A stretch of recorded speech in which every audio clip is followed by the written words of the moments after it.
ये वो पल जब उस व्यक्तित्व का दिन विश्वव्यापी। दर्शकों नमस्कार, हिमवंती मीडिया पर आप सभी का स्वागत है। मेरा नाम है प्रीति चौहान। इस समय पांवटा साहिब के रामलीला मैदान से आप सभी के बीच में लाइव जुड़े हैं और आज जो है वो विश्व गुरु दलाई लामा जी का बर्थडे यहाँ पर सेलिब्रेट किया जा रहा है।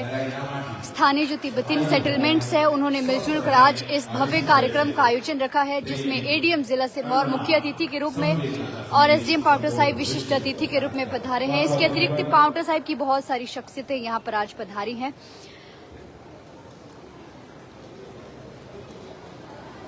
मैं निवेदन करूंगा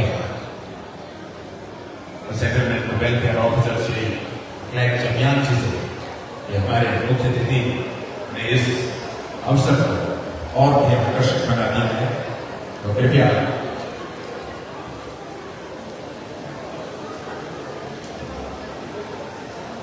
मेरा निवेदन श्री क्लैक चमियान जी से इस अवसर पर सम्मानित करें मुख्य अतिथि महोदय को। ये ऐतिहासिक पल, ऐतिहासिक समारोह इस संदर्भ में पांवटा साहिब में जिला सिरमौर में तिब्बतीन सेटलमेंट 4 तिब्बतीन सेटलमेंट है, जिनके सौजन्य से आज इस भव्य समारोह का आयोजन यहाँ पर किया जा रहा है। वेलफेयर ऑफिसर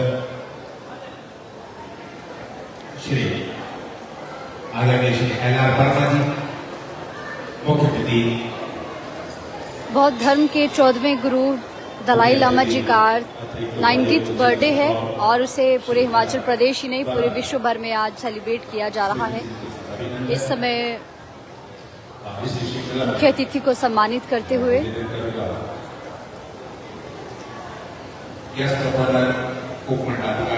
आदरणीय श्री दुर्जीत सिंह जीवन और स्मृति सिंह के साथ अभिनंदन और आभार। विशेष श्री कैलाश चंद्र और हिंदी अनुवादक श्री अनिंदर सिंह नॉटी अध्यक्ष department Paonta Sahib, settlement officer अभिनंदन श्री मदन लाल खुराना जी, संस्थापक सदस्य भारत तिब्बत मैत्री सोसाइटी।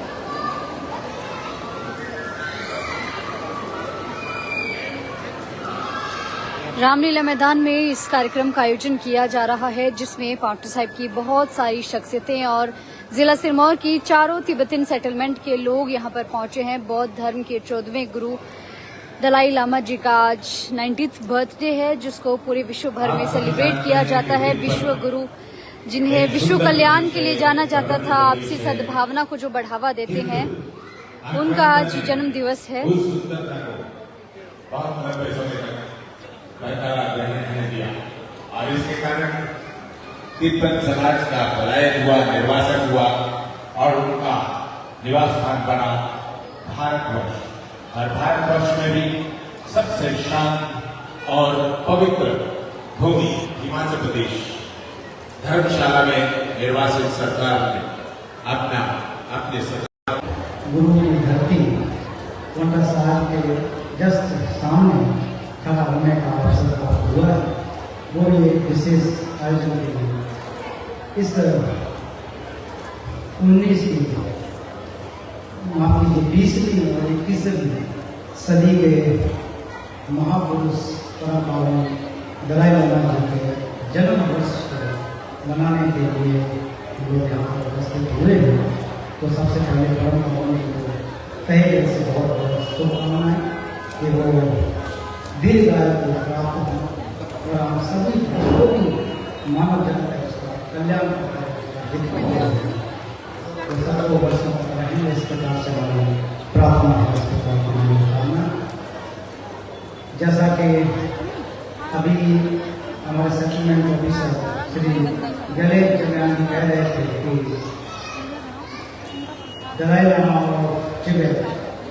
तो मैं थोड़ा सा और विस्तार से जाने के लिए प्रयास करूँगा कि परम बाबा दलाई लामा जी केवल तिब्बत के नहीं है। Dalai Lama of the world, विश्व के दलाई लामा जी, हम सबके दलाई लामा हैं। जितना प्यार आप लोगों को उतना ही प्यार हम लोग उनसे करते हैं, इसलिए हम सबके परम पावन जी हैं।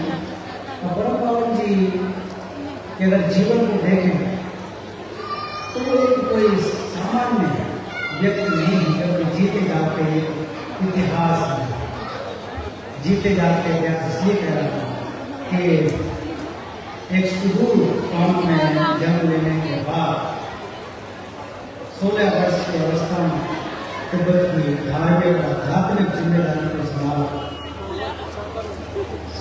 60 लाख तिब्बती भाई बहनों के मार्गदर्शक बने, एक उनके कार्यक्रम में काम किया। 24 वर्ष की आयु में आते जाते उनको देश को 1959 में, तब से लेकर के आज 90 वर्ष की अवस्था में भी बिना थके बिना रुके लगातार प्रयास कर रहे हैं।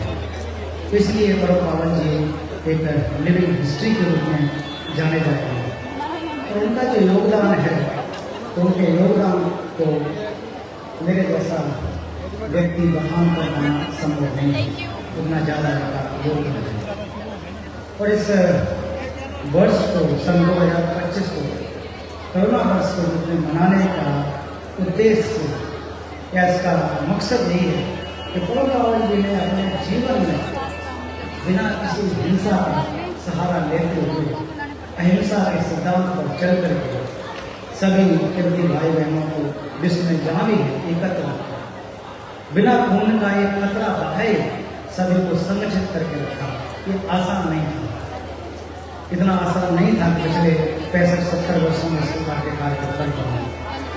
मैंने उनके जीवन को पिछले 20 वर्ष से देखा, नजदीक से देखा कि लोग उनसे जब आते मिलने के लिए आते हैं अलग अलग बैकग्राउंड के, अलग अलग स्थान से, तो जब वापस जाते हैं तो चेहरे पर एक मुस्कान दिखती है। इस प्रकार के परम पावन दलाई लामा विश्व के लिए कितना योगदान कर रहे हैं, उसी प्रकार से अगर इस विश्व में ऐसे महानुभाव, इस प्रकार के महापुरुष अगर समय समय पर अवतरित होते रहे तो निश्चित रूप से ये विश्व एक शांति के रूप में जाना जाएगा और एक बहुत ही अच्छा माना जा सकता है। तो परम पावन जी के इस प्रयास को हम देखें तो तिब्बत में विपरीत परिस्थिति के बाद भी भारत में आकर के भारत के साउथ इंडिया में या जहाँ पर भी जो भारत सरकार ने, प्रदेश सरकार ने स्थान दिया, उस स्थान को हम लोग देख करके हैरान हो जाते हैं कि वास्तव में कि जो लोग एक खुले आसमान के नीचे आए हैं, आप लोग जो तिब्बती भाई बहन खुले आसमान के नीचे आए हैं, आज इतने बड़े बड़े संस्थान आप लोगों ने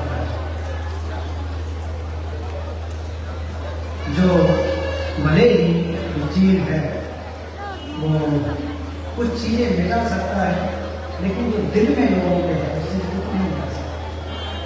परम पावन जी ने भारत की परंपरा, प्राचीन परंपरा को पुनर्स्थापित करके देखा।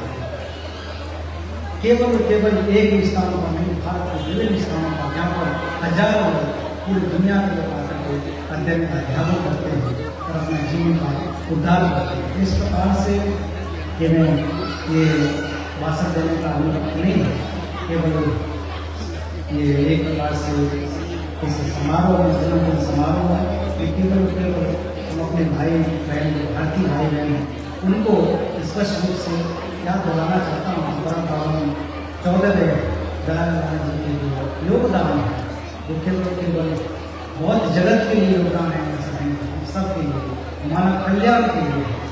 इसी को ध्यान में रखते हुए परम पावन जी को सैकड़ों की संख्या में पुरस्कार प्राप्त किए, लोगों ने पहचाना कि उन्होंने जो मानव जगत के लिए बात किए, वो सबके लिए हजारों वर्षों का